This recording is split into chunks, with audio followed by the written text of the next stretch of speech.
बिस्मिल्लाहिर्रहमानिर्रहीम, अस्सलाम वालेकुम।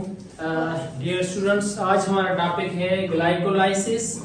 ग्लाइकोलाइसिस एक ऐसा प्रोसेस है जिसमें ग्लूकोज के मॉलिक्यूल को ब्रेक डाउन किया जाता है और उससे जो है एनर्जी ली जाती है। सबसे पहले ग्लूकोज का मॉलिक्यूल आता कहाँ से है? ग्लूकोज का मॉलिक्यूल जो है वो आता है फोटोसिंथेसिस से। फोटोसिंथेसिस ऐसा रिएक्शन है जिसमें ग्लूकोज की सिंथेसिस होती है। तो अब हम देखेंगे कि जो ग्लूकोज बना है वो फर्दर उसकी ब्रेक डाउन कैसे होती है या कौन से प्रोसेस उसको फॉलो करने पड़ते हैं। सबसे पहले हम देखेंगे कि रेस्पिरेशन के प्रोसेस में ग्लूकोज को तोड़ा जाता है। रेस्पिरेशन दो टाइप की होती है, एक होती है एरोबिक और एक होती है एनएरोबिक। तो एरोबिक रेस्पिरेशन हो चाहे एनएरोबिक रेस्पिरेशन हो, दोनों के अंदर जो कॉमन फेज होता है, सबसे पहला फेज होता है वो होता है ग्लाइकोलाइसिस। और ये कहां पर होता है? ये होता है साइटोसोल ऑफ द सेल।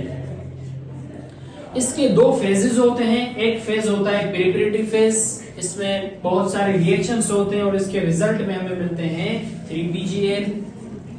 और नेक्स्ट फेज होता है ऑक्सीडेटिव फेज, जिसको पे ऑफ फेज भी कहा जाता है। इसके रिजल्ट में हमें दो मॉलिक्यूल मिलते हैं पायरुवेट के। तो कहानी स्टार्ट होती है ग्लूकोज से। ग्लूकोज सबसे पहले फास्फोरिलेटेड होगा, यानी एटीपी आएगा, अपना फॉस्फेट देगा और ग्लूकोज जो है वो कन्वर्ट होगा ग्लूकोज 6 फॉस्फेट में। उसके बाद ग्लूकोज 6 फॉस्फेट कन्वर्ट होगा फ्रक्टोज 6 फॉस्फेट में।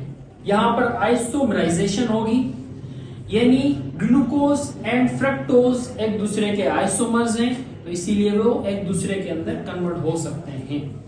तो यहां पर ग्लूकोज फ्रक्टोज के अंदर कन्वर्ट होगा। देन क्या होगा? फ्रक्टोज 6 फॉस्फेट कन्वर्ट होगा फ्रक्टोज 1,6 बाइफॉस्फेट के अंदर। और ये किस तरह से हो रहा है? यहां पर भी फास्फोरिलेशन का प्रोसेस हो रहा है, यानी एटीपी जो है अपना फॉस्फेट यहां पर ऐड कर रहा है और खुद कन्वर्ट हो रहा है एडीपी में। और फाइनली क्या होगा? फ्रक्टोज 1,6 बाइफॉस्फेट ब्रेक डाउन होगा। ब्रेक डाउन होकर दो 3-PGL के मॉलिक्यूल में कन्वर्ट हो जाएगा। याद रहे कि फ्रक्टोज जो है 6 कार्बन वाला मॉलिक्यूल होता है। जब ये ब्रेक डाउन हो जाता है तो 3-PGL में कन्वर्ट होता है और 3-PGL जो है ये 3 कार्बन वाला मॉलिक्यूल।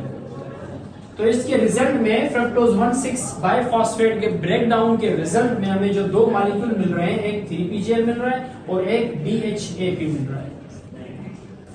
तो 3-PGL और DHAP दोनों इंटर कन्वर्टेबल हैं, इनकी आइसोमराइजेशन होगी और आगे जो मॉलिक्यूल फर्दर रिएक्शन में जाएगा वो 3-PGL होगा, इसीलिए DHAP को कन्वर्ट किया जाएगा 3-PGL के अंदर।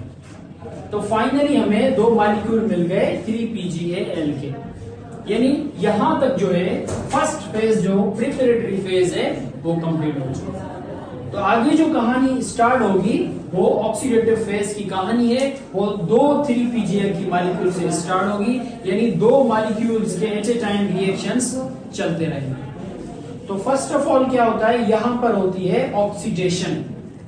ऑक्सीडेशन में क्या होता है? Removal of hydrogen and removal of electron from the 3-PGL।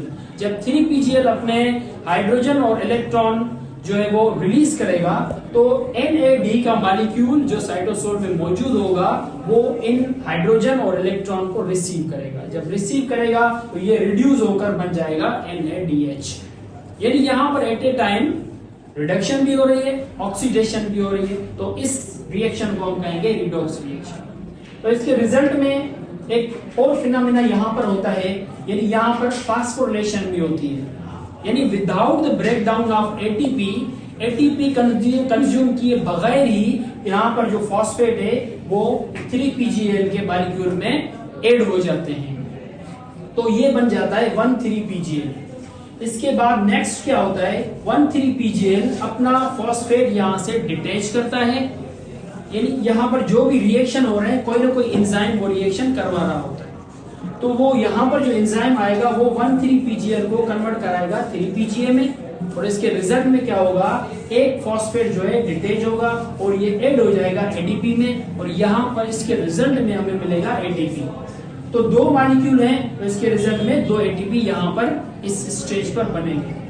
तो 1,3-PGL कन्वर्ट हो गया 3-PGA में, 3-फास्फोग्लिसरेट में, और इसके बाद आगे जो नेक्स्ट रिएक्शन होगा 3-PGA को कन्वर्ट किया जाएगा 2-PGA के अंदर।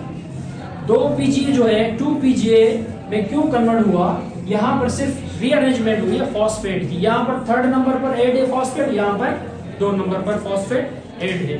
ये रीअरेंजमेंट इसलिए हुई है क्योंकि आगे जो रिएक्शन होना है, आगे जो एंजाइम ने रिएक्शन करना है, तो वो सिर्फ 2-PGA को ही रिएक्शन करवाता है। इससे फर्दर जो रिएक्शन होगा वो 2-PGA कन्वर्ट होगा PEP यानी फास्फोइनोल पायरोवेट के अंदर। फास्फोइनोल पायरोल जो है वो कैसे बनेगा, यहाँ पर जो है रिएक्शन जो होगा उसके रिजल्ट में जो वाटर का मॉलिक्यूल रिमूव होगा, यानी यहाँ पर डिहाइड्रेशन होगी, वाटर का मॉलिक्यूल रिमूव होगा, उसके रिजल्ट में हमें PEP मिलेगा।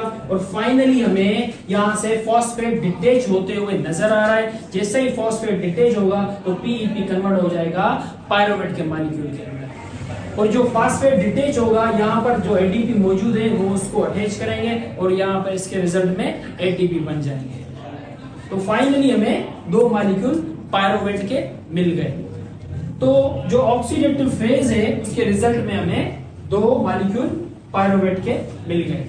तो कंक्लूजन हम देखेंगे, कंक्लूजन क्या हुआ, टोटल जो ATP की प्रोडक्शन हुई वो 4 ATP बने, 2 ATP यहाँ पर बने और जो 2 ATP हैं इस स्टेज पर बने थे, तो टोटल ATP 4 बने, लेकिन नेट ATP प्रोडक्शन कितनी होगी 2 ATP। क्यों? क्योंकि प्रिपरेटरी फेज के अंदर हमने देखा कि 2 रिएक्शन के अंदर 2 ATP कंज्यूम हुए थे, तो वो 2 ATP हम माइनस करेंगे और नेट ATP हमें मिलेंगे 2 ATP, और NADH के 2 मॉलिक्यूल इस रिडॉक्स रिएक्शन के अंदर बनेंगे। ये इसका conclusion. Thank you very much.